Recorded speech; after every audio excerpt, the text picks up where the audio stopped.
Hello everyone, welcome to Disha classes. जैसे कि आपको पता है, दिशा क्लासेस पर नेट कॉमर्स एग्ज़ाम और एचटेट पीजीटी कॉमर्स एग्ज़ाम से रिलेटेड सभी सब्जेक्ट्स की video chapter wise and topic wise मिलती हैं। नेट कॉमर्स एग्ज़ाम या हम बात करें एचटेट पीजीटी एग्ज़ाम में जो सब्जेक्ट्स पूछे जाते हैं वो 11th क्लास से लेके एमकॉम तक जितने भी कॉमर्स के सब्जेक्ट्स आपने पढ़े हैं उन्हीं से क्वेश्चंस पूछे जाते हैं। तो दिशा क्लासेस पर इन्हीं दोनों एग्ज़ाम्स की प्रिपरेशन के लिए हमने 11th क्लास की अकाउंटेंसी और side by side marketing subject start कर रखा है। मार्केटिंग हम फिलिप कोटलर की बुक 15th एडिशन से कवर कर रहे हैं, जिसमें 4 चैप्टर्स हमारे ऑलरेडी अपलोडेड हैं और 5th चैप्टर हम डिस्कस कर रहे हैं। 5th चैप्टर अगर हम देखें तो फिलिप कोटलर के अकॉर्डिंग ये है हमारा चैप्टर नंबर 14 पार्ट 4। इसके भी 3 पार्ट्स हम ऑलरेडी डिस्कस कर चुके हैं। जो हमारा चैप्टर 14 है डिज़ाइनिंग एंड मैनेजिंग सर्विसेज, इस चैप्टर में हम सर्विसेज से रिलेटेड टॉपिक्स को कवर कर रहे हैं। और आज का जो हमारा टॉपिक है वो है न्यू सर्विस रियलिटीज़। आज के टाइम पे जो सर्विस फर्म्स हैं उनको कुछ रियलिटीज़ को फेस करना पड़ता है, क्योंकि आज के टाइम में बहुत चेंजेस आ गए हैं। आज टेक्नोलॉजी या हम बात करें जो हमारा इंटरनेट है वो बहुत ग्रो कर चुका है, वो बहुत डेवलप हो चुका है। उसकी वजह से सर्विस फर्म्स को कुछ नई रियलिटीज़ को फेस करना पड़ता है। और अगर हम बात करें 10 या 15 साल पहले जब सर्विस फर्म्स इंट्रोड्यूस ही हुई थी, नई नई मार्केट में आई थी, उस टाइम पे रियलिटीज़ कुछ और थी, लेकिन आज कुछ रियलिटीज़ और हैं। क्लियर? तो अगर हम पहले की बात करें, service firms once lagged behind manufacturers. एक ऐसा टाइम था जब सर्विस फर्म्स ने मैन्युफैक्चरर्स को पीछे छोड़ दिया था मार्केटिंग की अंडरस्टैंडिंग एंड यूज़ में। वो जिस तरीके से मार्केटिंग को यूज़ कर रहे थे और उसको अंडरस्टैंड कर रहे थे, उसमें सर्विस फर्म्स ने मैन्युफैक्चरर्स को एक टाइम था जब पीछे छोड़ दिया था। मैन्युफैक्चरर्स उतने कैपेबल नहीं थे जितने कैपेबल सर्विस फर्म्स थी मार्केटिंग का यूज़ करने में और उसको समझने में। क्लियर? तो ये क्यों था? दे वर स्मॉल। उस टाइम पे जो सर्विस फर्म्स थी वो लिमिटेड इन नंबर थी, उनके पास जो डिमांड थी वो लार्ज डिमांड थी और जो कंपटीशन था वो क्या था? बहुत कम। तो इन 3 चीज़ों की वजह से सर्विस फर्म्स ने एक टाइम ऐसा था जब मैन्युफैक्चरर्स को मार्केटिंग के यूज में और अंडरस्टैंडिंग में पीछे छोड़ दिया था। लेकिन but this has certainly changed. लेकिन आज के टाइम में, आज की अगर हम रियलिटी की बात करें तो ऐसा नहीं है। आज का टाइम चेंज हो चुका है। तो अब हम बात करेंगे न्यू रियलिटीज कि भाई आज सर्विस फर्म्स जो प्रोवाइडर्स हैं हमारे, उनको क्या क्या रियलिटीज को फेस करना पड़ता है। अगर हम न्यू रियलिटीज़ की बात करें जो आज के टाइम में सर्विस प्रोवाइडर्स को फेस करनी पड़ती हैं, उसमें 3 रियलिटीज़ हैं। फर्स्ट है कस्टमर एम्पावरमेंट, सेकंड है कस्टमर को प्रोडक्शन, थर्ड है satisfying employees as well as customer. ये 3 रियलिटीज़ हैं जो सर्विस फर्म्स को फेस करनी पड़ती हैं आज के टाइम पे। तो पहला हम डिस्कस करते हैं कस्टमर एम्पावरमेंट। कस्टमर एम्पावरमेंट का क्या मतलब है कि आज के टाइम में कस्टमर के पास पावर है, कस्टमर एम्पावर्ड है, उसके पास कुछ पावर्स हैं, कुछ राइट्स हैं। क्लियर? लेकिन पहले अगर हम बात करें तो पहले ऐसा नहीं था। कस्टमर के पास लिमिटेड पावर्स होती थी, जो भी कंपनी उसको दे देती थी वो उसको एक्सेप्ट कर लेता था। लेकिन आज कस्टमर इतना अवेयर हो चुका है, इतना एजुकेटेड हो चुका है, आज उसके पास इतनी नॉलेज है या हम कहें उसके पास wide variety of service providers है, जिसकी वजह से कस्टमर के पास कुछ पावर्स हैं, कुछ राइट्स हैं, कस्टमर एम्पावर्ड है। क्लियर? तो ये किस वजह से हुआ है? The digital era has clearly altered the customer relationship. आज जो हमारा डिजिटल एरा है उसने जो कस्टमर का रिलेशनशिप था पहले सर्विस फर्म्स के साथ, उसको बिल्कुल चेंज कर दिया है। पहले जो सर्विस फर्म्स जो भी कस्टमर को दे देती थी वो उसे एक्सेप्ट कर लेता था, उसे ले लेता था। लेकिन डिजिटल एरा ने जो कस्टमर का रिलेशनशिप था सर्विस प्रोवाइडर्स के साथ, उसे क्या कर दिया है? चेंज कर दिया है। आज वो अपनी मनमर्जी चलाता है। Customer is a king. आज की अगर हम बात करें तो आज के टाइम में कस्टमर किंग है और वो जो उसके पास कुछ पावर्स हैं। तो पहले अगर हम बात करें कस्टमर को कैसे कौन सी पावर्स मिली हैं या कैसे कस्टमर एम्पावर्ड हुआ है, तो पहली चीज है customers are pressing for unbundled service and the right to select the elements they want. आज के टाइम पे कस्टमर अनबंडल्ड सर्विसेज चाहता है। पहले क्या होता था, सर्विस जो प्रोवाइडर्स हैं वो पूरी सर्विसेज का एक बंडल बनाते थे और पूरे का पूरे बंडल को ही कहते थे कि कस्टमर आपको लेना पड़ेगा, उसमें नंबर ऑफ सर्विसेज वो ऐड कर देते थे। बेशक उसमें से कस्टमर को चाहिए कुछ सर्विसेज और कुछ नहीं चाहिए, लेकिन उसको पूरा बंडल सर्विसेज का लेना पड़ता था। लेकिन आज के टाइम में क्या है, जो कस्टमर है वो अनबंडल्ड सर्विसेज चाहता है, वो पूरा एक बंडल ऑफ सर्विसेज नहीं चाहता। वो चाहता है कि भी उसको राइट मिले, the right to select the elements they want. वो चाहता है कि भी कस्टमर अपने आप चूज करे कि भी उसको कौन सा एलिमेंट्स उस बंडल का चाहिए और कौन सी सर्विसेज उस बंडल में से नहीं चाहिए। तो पहली एम्पावरमेंट, या हम बात करें कस्टमर की पावर की, तो क्या आई है उसके पास, कस्टमर्स आज के टाइम पे अनबंडल्ड सर्विसेज चाहते हैं। वो चाहते हैं कि भी उनके पास राइट हो, जिस भी सर्विसेज को वो सेलेक्ट करना चाहें वही वो सेलेक्ट करें और उसी के लिए प्राइस वो पे करें। दूसरा अगर हम बात करें, customer dislikes having to deal with a multitude of service providers handling different types of product and equipment. आज के टाइम पे कस्टमर ये भी नहीं चाहता कि भी जो डिफरेंट टाइप ऑफ सर्विसेज हैं, जैसे मान लो आप प्लम्बर घर पे बुला रहे हो तो वो सिर्फ आपको प्लम्बरिंग की सर्विसेज दे के जाएगा। एयर कंडीशनर की अगर आपने सर्विस करवानी है तो आपको दूसरा इलेक्ट्रिशियन बुलाना पड़ेगा। रेफ्रिजरेटर की अगर आपको सर्विस करवानी है तो डिफरेंट इलेक्ट्रिशियन बुलाना पड़ेगा।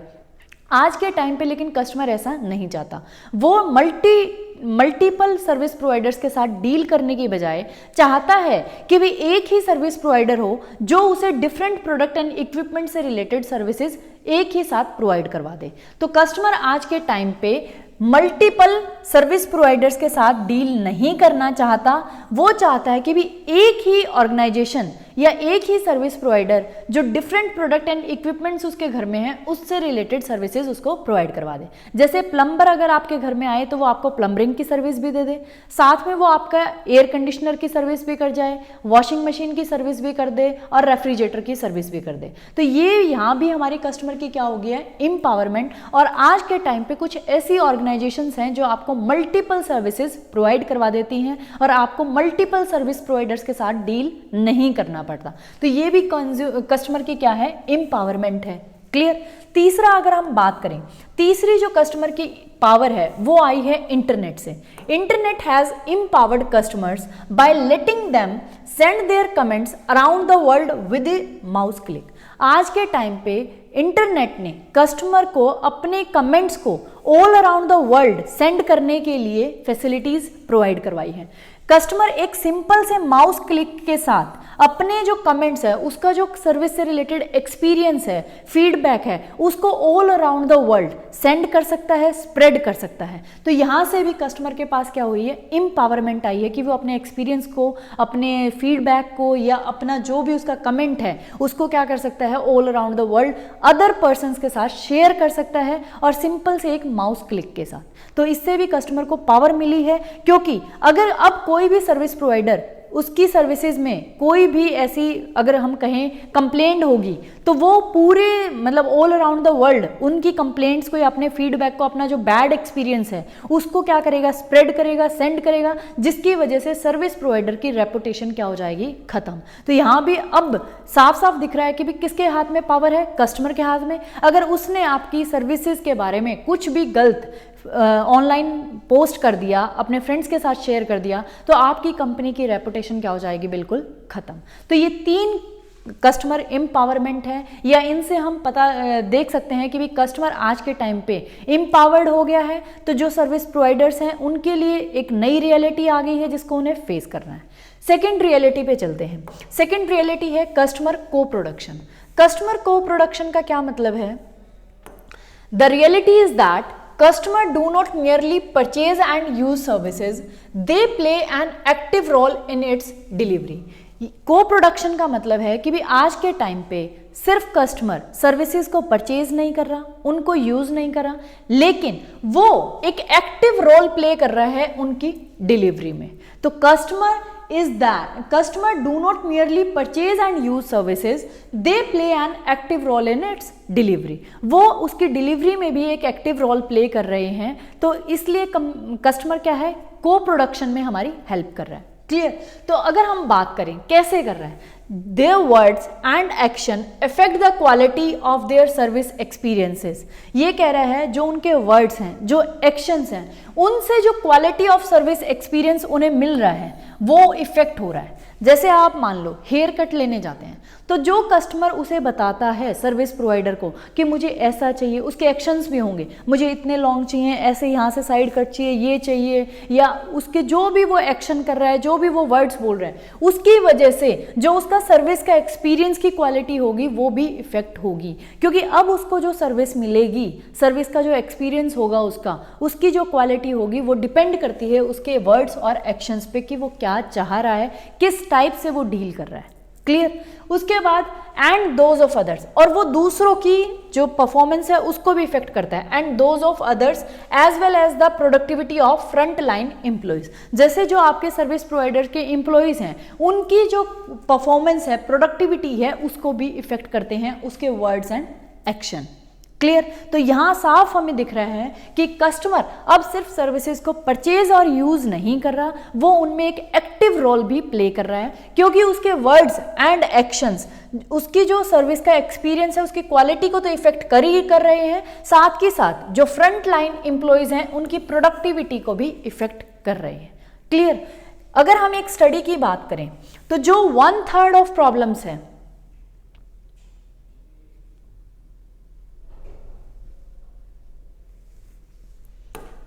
one study found that 1/3 of all service problems are caused by the customer। अगर हम बात करें एक स्टडी की, तो उस स्टडी में ये बताया है जो 1/3 ऑफ सर्विस प्रॉब्लम्स हैं, जितनी भी सर्विस से रिलेटेड प्रॉब्लम्स होती हैं, उन्हें कस्टमर ही क्रिएट करता है। कस्टमर की वजह से सर्विस प्रॉब्लम्स होती हैं 1/3। क्लियर? जैसे हम कहें जो growing shift to self service technologies will likely increase this problem. और जो आज के टाइम पे हमारी सेल्फ सर्विस टेक्नोलॉजीज चल रही हैं, सर्विसेज से रिलेटेड, उनके केस में अब लगता है कि भी ये जो प्रॉब्लम्स हैं इनकी परसेंटेज और भी इंक्रीज हो जाएगी। अभी तक तो क्या था, जितनी भी सर्विस प्रॉब्लम्स होती थी उसमें से 1/3 कस्टमर की वजह से होता था, लेकिन आज के टाइम पे सेल्फ सर्विस टेक्नोलॉजीज आ गई हैं। जैसे आप अब बैंक में आपको जाने की ज़रूरत नहीं है, आपको पैसे एटीएम मशीन से मिल जाती है। और एटीएम कैसी है? सेल्फ सर्विस टेक्नोलॉजी है, जहां आपको खुद ही पैसे निकालने हैं। क्लियर? तो जैसे हम सेल्फ सर्विस टेक्नोलॉजीज की ओर ग्रो कर रहे हैं आज के टाइम में, तो जो ये हमारी प्रॉब्लम्स हैं, हमें लगता है सर्विसेज से रिलेटेड, उनका जो परसेंटेज है कि भी कस्टमर की वजह से 1/3 होती थी, अब इनका परसेंटेज और भी इंक्रीज होने के चांसेस हैं। क्योंकि कस्टमर कई बार तो इतना एजुकेटेड नहीं है, इतनी उसे नॉलेज नहीं है कि वो खुद ही उन टेक्नोलॉजीज को यूज करे जो सेल्फ सर्विस आपको प्रोवाइड करवा रही हैं। और उस केस में मेन चीज क्या है, जो कस्टमर है वो अपनी गलती को मानता भी नहीं है। वो सोचता है कि अगर गलती हुई है तो ये कंपनी की या सर्विस प्रोवाइडर की गलती है कि भी ऐसा क्यों हुआ। जो कंपनीज हैं वो जो मिस्टेक्स करती हैं उनको हैंडल करना उनके लिए इजी होता है, क्योंकि उनके पास पूरा एक प्रोसीजर होता है कि भी अगर कंपनी में किसी भी एम्प्लॉय से या सर्विस प्रोवाइडर से कोई भी मिस्टेक हो जाए तो वो उसे कैसे ठीक कर सकते हैं। लेकिन जो गलतियां कस्टमर करता है उनको ठीक करना बहुत डिफिकल्ट है, उनके लिए कोई प्रोसीजर नहीं होता, क्योंकि हर एक कस्टमर अलग अलग गलतियां करता है, तो उनके लिए कोई एक प्रोसीजर नहीं होता, कोई भी एक पूरा हम कह सकते हैं प्रोसेस नहीं होता जिससे कंपनी उनको ठीक कर सके। इसलिए कंपनीज को क्या करना चाहिए, कुछ सॉल्यूशंस हैं ताकि कस्टमर कम गलतियां करे। अब जैसे हमने एग्जांपल लिया था एटीएम का, एटीएम स्टार्ट तो कर दिए, लेकिन क्या सबको एटीएम यूज करने आते हैं? नहीं।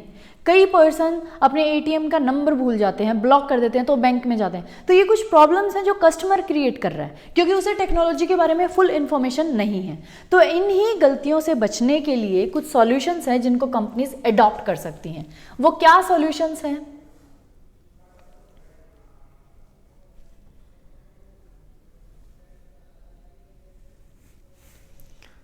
फर्स्ट सॉल्यूशन है redesign processes and redefine customer roles to simplify service encounters. सबसे पहले तो आपके जो प्रोसेस हैं आप उनको रीडिफाइन करें। मान लो ऑर्डर प्रोसेस है, आपकी कंपनी ऑनलाइन ऑर्डर्स लेती है, तो उसके लिए आपने क्या कर रखा है, वेबसाइट बना रखी है। वेबसाइट पे पहले उन्हें लॉगिन करना पड़ता है, फुल डिटेल्स भरनी पड़ती है, फिर आप उन्हें दूसरे पेज पे डायरेक्ट कर देता है आपका लिंक, और वहाँ से फिर वो अपनी पेमेंट कर सकते हैं, फिर वो तीसरे पे डिलीवरी का एड्रेस देते हैं। तो ये पूरा प्रोसीजर लंबा है आपका, मीन्स आपकी सर्विसेज का जो प्रोसेस है वो बहुत लंबा है। तो आप क्या करें, इसमें जो मिस्टेक होने के चांसेस हैं वो बहुत ज़्यादा है। तो एक सॉल्यूशन है कि भी आप अपने प्रोसेस को क्या कर दें, रीडिज़ाइन कर दें, अपने प्रोसेस को रीडिज़ाइन कर दें, उसे ईजी कर दें ताकि कस्टमर उसमें कोई भी मिस्टेक करने के चांसेस उसके क्या हो जाएं, कम। और redefine the customer roles to simplify service encounters, और कस्टमर का जो रोल है उसको भी रीडिफाइन कर दें, उसके भी मतलब रोल को कम कर दें। जैसे अब तो क्या था, उसे 3 पेजेस पे जाना पड़ रहा था, डिलीवरी एड्रेस अलग जगह, पेमेंट अलग जगह, ऑर्डर जो डिटेल्स थी वो अलग जगह। आप कस्टमर के रोल को रीडिफाइन कर दें और उसे सिंप्लीफाई कर दें जब वो सर्विसेज के साथ इनकाउंटर करें, जब वो आपकी कंपनी की सर्विसेज को लें, तो उसका जो प्रोसेस या रोल हो वो बहुत सिंप्लीफाइड हो, वो रीडिफाइंड हो, इजी सा एक प्रोसेस होना चाहिए जब वो आपकी सर्विसेज को ले। क्लियर? तो पहला सॉल्यूशन ये था। सेकंड सॉल्यूशन है incorporate the right technology to aid employees and customer. आप अपनी कंपनी में राइट टेक्नोलॉजी को लेके आए जो कस्टमर को भी हेल्प करे और एम्प्लॉयज को भी हेल्प करे। तो दूसरा हम कैसे कर सकते हैं कि भी मिस्टेक्स कम हो हमारी सर्विस प्रोवाइडिंग में, हम अच्छी टेक्नोलॉजी लेके आए जिससे हमारे एम्प्लॉयज को और कस्टमर दोनों को ही क्या हो, हेल्प मिले, और जो सर्विस में कमियां या कंप्लेंट्स आती हैं वो क्या हो, कम हो। तीसरा हो सकता है create high performance customers by enhancing their role clarity, motivation and ability. तीसरा हो सकता है कि भी आप अपने कस्टमर की जो परफॉर्मेंस है उसको ऐसा करें, उसको इतना इन्हांस करें, उनके रोल की क्लैरिटी होनी चाहिए, उनको मोटिवेट करें और उनको एबिलिटी भी, उनको इतना एजुकेटेड भी आप बनाएं कि उनकी परफॉर्मेंस हाई क्वालिटी की हो जाए। जैसे फॉर एग्जांपल कोई भी एक पर्सन है जिसने कार इंश्योरेंस ले रखा है, तो वो जो कंपनी है यूएसए की, जितने भी उनके इनलिस्टेड कस्टमर हैं, अगर वो अपनी कंट्री को छोड़ के ओवरसीज में कहीं रहने के लिए चले जाते हैं तो कंपनी उनको रिमाइंड करवाती है कि भी आप अपना कार इंश्योरेंस क्या कर दें, सस्पेंड कर दें, क्योंकि अभी तो आप जो हमारी इंश्योरेंस सर्विसेज है उनको यूज़ ही नहीं कर रहे, क्योंकि अभी तो आप कहाँ रह रहे हैं, ओवरसीज रह रहे हैं। तो यहाँ से जैसे हमने क्या करी, क्रिएट हाई परफॉर्मेंस कस्टमर्स, हमारे जो कस्टमर्स के लिए हमने हाई परफॉर्मेंस खुद ही क्रिएट कर दी, उनको मोटिवेट करके, उनको बता के कि आप अभी ओवरसीज में रह रहे हैं तो आप अपने कार जो इंश्योरेंस है उसको क्या कर दें, सस्पेंड कर दें। तो ये 3 तरीके हैं जिनसे हम, जब भी कस्टमर इन्वॉल्व होता है, क्योंकि आज के टाइम में सर्विसेज जब डिलीवरी होती है या सर्विसेज प्रोवाइडर के साथ जो कस्टमर है वो एक रोल प्ले करता है एक्टिव उसकी डिलीवरी में, तो उसमें वो क्या करता है, मिस्टेक्स करता है, और बाद में नाम किसका खराब होता है, रेपुटेशन किसकी खराब होती है, सर्विस प्रोवाइडर की, उस फर्म की। तो उससे बचने के लिए हम क्या कर सकते हैं कि भी 3 सॉल्यूशंस हमने बताए हैं। एक तो पहला तो आप कस्टमर, जो भी आपका कस्टमर है उसके रोल को रीडिफाइन कर दें और सिंप्लीफाई कर दें, अपने प्रोसेसेस को भी रीडिफाइन करें और रीडिज़ाइन करें, उनको भी सिंपल एंड क्लियर कर दें। दूसरा, आप अच्छी टेक्नोलॉजी ले आएँ अपनी कंपनी में जो आपके एम्प्लॉयज़ को और कस्टमर्स को हेल्प करे जब भी वो सर्विस की डिलीवरी करें और डिलीवरी ले कस्टमर। और तीसरा, आपके जो कस्टमर्स हैं उनको उनके रोल की क्लैरिटी होनी चाहिए, मोटिवेटेड होने चाहिए वो, और इतने एबल होने चाहिए कि वो सर्विसेज को ईजीली और हम कह सकते हैं अच्छे तरीके से अवेल कर सके। क्लियर? तो ये थे हमारा सेकंड रियलिटी। इसके बाद थर्ड रियलिटी है satisfying employees as well as customers. तीसरा जो एक मेन रियलिटी आज के टाइम पे सर्विस फर्म्स को फेस करनी पड़ती है वो है satisfying employees as well as customers. आपके एम्प्लॉयज जो कस्टमर्स को सर्विसेज देंगे वो भी सेटिस्फाई होने चाहिए। जब आपके एम्प्लॉयज अच्छे से सेटिस्फाई होंगे तभी वो अच्छी सर्विसेज आपके कस्टमर्स को दे पाएंगे, और आपके जो कस्टमर्स हैं वो भी सेटिस्फाई होने चाहिए आपकी सर्विसेज से, तभी वो आपकी कंपनी के बारे में अच्छा बोलेंगे, अच्छे कमेंट्स या फीडबैक देंगे, उनका एक्सपीरियंस अच्छा होगा आपकी कंपनी के साथ, या वो कस्टमर लॉयल्टी वहां से आपको मिलेगी। तो ये दोनों इंपॉर्टेंट है। तो हम बात करें positive employee attitudes will strengthen customer loyalty. ये कह रहे हैं अगर आपके एम्प्लॉयज का पॉजिटिव एटीट्यूड होगा तो उससे हमारे जो कस्टमर की लॉयल्टी है वो स्ट्रेंथन होगी, वो इंक्रीज होगी, क्योंकि जब आपके एम्प्लॉयज सेटिस्फाइड हैं तो वो अच्छी सर्विसेज कस्टमर को देंगे। जब अच्छी सर्विसेज कस्टमर को मिलेगी, उसका एक्सपीरियंस अच्छा होगा, तो उसकी जो कस्टमर लॉयल्टी है वो भी क्या होगी, इंक्रीज होगी, स्ट्रेंथन होगी। क्लियर? उसके बाद हम बात करते हैं एम्प्लॉयज। अब एम्प्लॉयज जो सेटिस्फाइड होंगे वही तो अच्छी सर्विसेज देंगे। तो employees thrive in customer contact positions when they have an internal drive to. ये कह रहा है वही एम्प्लॉयज कस्टमर कॉन्टैक्ट पोजीशन, जिनका कॉन्टैक्ट कस्टमर के साथ होता है और वो अगर ऐसी पोजीशंस में हैं तो वो तभी इंजॉय कर पाएंगे अगर उनके अंदर इंटरनल ड्राइव है, अगर वो अंदर से एक्साइटेड फील करते हैं या अंदर से उन्हें अच्छा लगता है, तभी वो ऐसी पोजीशंस में इंजॉय कर पाएंगे जो कस्टमर कॉन्टैक्ट पोजीशंस हैं उनमें। तो उनके पास इंटरनल ड्राइव क्या क्या होनी चाहिए, उनका जो इंटरनल कहते हैं हम कि भी इंटरनल फीलिंग्स होनी चाहिए टू पैम्पर द एम्प्लॉयज़, उनके अंदर होना चाहिए कि वो एम्प्लॉयज़ कस्टमर्स आएगा यहाँ भाई, टू पैम्पर कस्टमर्स, कि वो कस्टमर्स को पैम्पर कर सकें, रीड देयर नीड्स एक्यूरेटली, उनकी नीड्स को अच्छे से पढ़ पाएं, या develop personal relationship with them, उनके साथ अच्छे से पर्सनल रिलेशनशिप इस्टेब्लिश कर पाएं, डिलीवर हाई क्वालिटी सर्विसेज, और जो उनकी कंप्लेंट्स वगैरह है उनको अच्छे से हैंडल करके उनको हाई क्वालिटी सर्विसेज प्रोवाइड करवाएं। अगर ये इंटरनल ड्राइव उसके अंदर है, उन एम्प्लॉयज़ के अंदर जो कस्टमर के कॉन्टैक्ट पोजीशंस पे हैं, जो ऐसी पोजीशंस हैं जो कस्टमर के कॉन्टैक्ट में रहती हैं, वो एम्प्लॉयज़ तभी अच्छे से अपनी पोजीशन को या पोस्ट को एंजॉय कर पाएंगे अगर उनके इंटरनल ड्राइव में है कि वो कस्टमर को अच्छे से पैम्पर करना चाहते हैं, उनकी नीड्स को एक्यूरेटली पढ़ना जानते हैं, उनके साथ पर्सनल रिलेशनशिप अच्छे बनाना जानते हैं, या उनको हाई क्वालिटी सर्विसेज प्रोवाइड करवाते हैं जब भी किसी भी कस्टमर को कोई भी कंप्लेंट होती है। तो ये तो नॉर्मल सी बात है कि भी एक एम्प्लॉय जो इतना मतलब हम कह सकते हैं इतना, हम कुछ बंदे होते हैं जो मतलब अपनी फीलिंग्स को या लोगों के कांटेक्ट में आके इतने अच्छे से एंजॉय नहीं कर पाते, उन्हें अच्छा नहीं लगता लोगों के साथ कांटेक्ट करना, तो वो ऐसी पोजीशंस पे अगर होंगे तो आपकी जो सर्विस है कस्टमर को, उनका जो एक्सपीरियंस होगा वो अच्छा नहीं होगा। लेकिन एक एम्प्लॉय है जो पर्सन्स के साथ कांटेक्ट बनाने में अच्छा फील करता है या उसके स्किल है, उसकी एबिलिटी है, तो वो अच्छे से कस्टमर को सर्विसेज देगा जिससे आपका कस्टमर भी क्या होगा, सेटिस्फाई, और वो एम्प्लॉय भी सेटिस्फाई होगा क्योंकि वो अपनी पसंद की ही जॉब कर रहा है जिसमें उसे इंटरेस्ट है। तो जब एक ऐसी कोई पोजीशन है जो कस्टमर कॉन्टैक्ट पोजीशन है, उस केस में वो ही एम्प्लॉय इंजॉय करेगा जिसके इंटरनल ड्राइव में है, उसे आता है कि भी कस्टमर को कैसे पैम्पर करना है, उसके नीड्स को कैसे एक्यूरेटली पढ़ना है, या उसके साथ कैसे पर्सनल रिलेशनशिप बनाने हैं, कैसे उसे हाई क्वालिटी सर्विसेज देनी है। क्योंकि कुछ एम्प्लॉयज़ ऐसे होते हैं जो पर्सनल रिलेशन बहुत जल्दी बना लेते हैं कस्टमर्स के साथ, लेकिन कुछ पर्सनल रिलेशंस नहीं बना पाते। तो उस केस में ये डिपेंड करता है कस्टमर सेटिस्फेक्शन पे। अगर एम्प्लॉय सेटिस्फेक्शन पे, अगर एम्प्लॉय सेटिस्फाइड होगा अपनी जॉब से, अपनी पोजीशन से, इंटरनल ड्राइव उसकी कहती है कि वो ये काम कर सकता है, तो वो सेटिस्फाई होगा। वो सेटिस्फाई होगा तो कस्टमर को अच्छी सर्विसेज देगा, कस्टमर भी सेटिस्फाई होगा। तो ये थी हमारी न्यू सर्विस रियलिटीज़। आज के टाइम पे सर्विस फर्म्स को क्या क्या रियलिटीज़ फेस करनी पड़ती हैं। पहली थी कस्टमर एम्पावरमेंट, कस्टमर के पास बहुत पावर्स आ गई हैं, कस्टमर एम्पावर्ड है। दूसरा है कस्टमर को प्रोडक्शन, कस्टमर आज के टाइम पे एक्टिव रोल प्ले करता है सर्विस की डिलीवरी में। वो ये नहीं है कि भी सर्विसेज को परचेज करता है और सिर्फ यूज़ करता है, वो एक एक्टिव रोल प्ले करता है सर्विस की परफॉर्मेंस में। क्लियर। तीसरा था satisfying employees and satisfying customers. आपके एम्प्लॉयज़ और एज वेल एज कस्टमर्स भी क्या होने चाहिए, सेटिस्फाइड होने चाहिए, तभी आपकी जो सर्विसेज का एक्सपीरियंस है कस्टमर्स के लिए वो अच्छा होगा और वो आपकी रेपुटेशन को इंक्रीज़ करेगा। ये था हमारा आज का topic.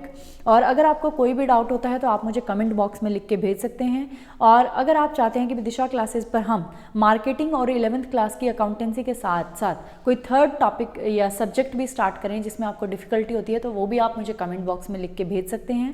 Thank you for watching Disha classes. और लास्ट में सिर्फ आप लोगों से, जितने भी मेरे व्यूअर्स हैं दिशा क्लासेस के, उनसे एक ही रिक्वेस्ट है, please please please please videos को शेयर कर दें अपने फ्रेंड्स, रिलेटिव्स या जो भी हैं उनके साथ। और प्लीज़ सब्सक्राइब करें चैनल को और उन्हें भी बोलें कि वो चैनल को सब्सक्राइब करें और आप बेल आइकन दबा लें ताकि आपको आने वाली सभी वीडियोस की नोटिफिकेशन मिलती रहे।